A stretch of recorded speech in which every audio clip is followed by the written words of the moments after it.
దారామతి అని చెప్పి ఒక మేడం ఉంటుంది, ఆవిడ ప్రొఫెసరు, చాలా మంచి ఆవిడ. మా దగ్గర 370 రూపాయలు ఉన్నప్పుడు బంగారం రేటు ఆవిడ వడ్రాణం కొనడానికి వచ్చింది. నేను చెప్పాను, అమ్మ కొనేసుకోమంటే ఆవిడ ఒక స్నేహితురాలను తీసుకొచ్చింది. ఆవిడ యూనివర్సిటీలో మ్యాథ్స్కి సంబంధించిన ప్రొఫెసర్. ఆవిడ ఏదో లెక్కలేసి గ్రాఫులు చూపించి బంగారం రేటు తగ్గుద్ది, 375 రూపాయలు ఉంది కదా, ఇది త్వరలో 300కి వస్తుందని చెప్పింది. నిజంగానే ఆవిడ చెప్పినట్టు 300కి వచ్చింది.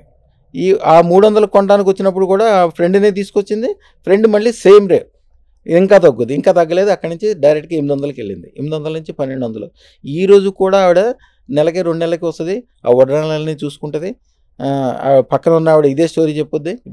ఎప్పుడైనా బంగారం కొంటామన్నా, ఇల్లు కొంటామన్నా, పెళ్లి చేస్తామన్నా, శుభకార్యాలకి, కళ్యాణాలకి, ఎప్పుడన్నా విదేశాలు వెళ్ళి ఇక్కడ ఇవన్నీ అమ్మేసి నేను సిటీకి వెళ్తానని అన్నారనుకోండి, ఎవడైతే వెనకలాగుతాడో, మీ డెవలప్మెంట్ ఏదో ఎవరైతే అడ్డుకుంటారో, మీరు వాళ్ళకి చక్కగా ఒక మంచి తేనె సీసా తీసుకొచ్చి అమ్మవారి దగ్గర పెట్టి దండం పెట్టుకుని ఆడి చేతికి ఇచ్చేయాలి. ఇంకా ఆడి మాట అయినద్దు.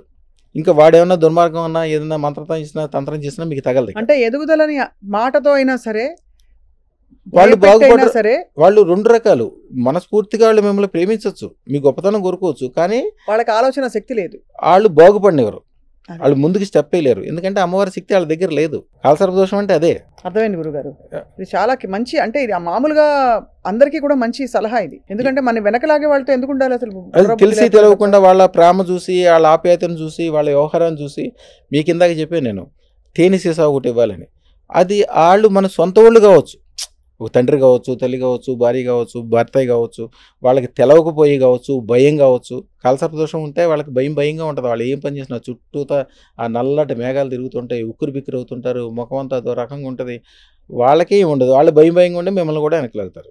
చాలా మీరు అదృష్టం పెట్టుకున్నారు, మీరు ఎట్లయినా బాగుపడతారు. వాళ్ళు కూడా మిమ్మల్ని నమ్ముకుని మీకు దండం పెడితే వాళ్ళు కూడా బాగుపడతారు ఎట్లయినా.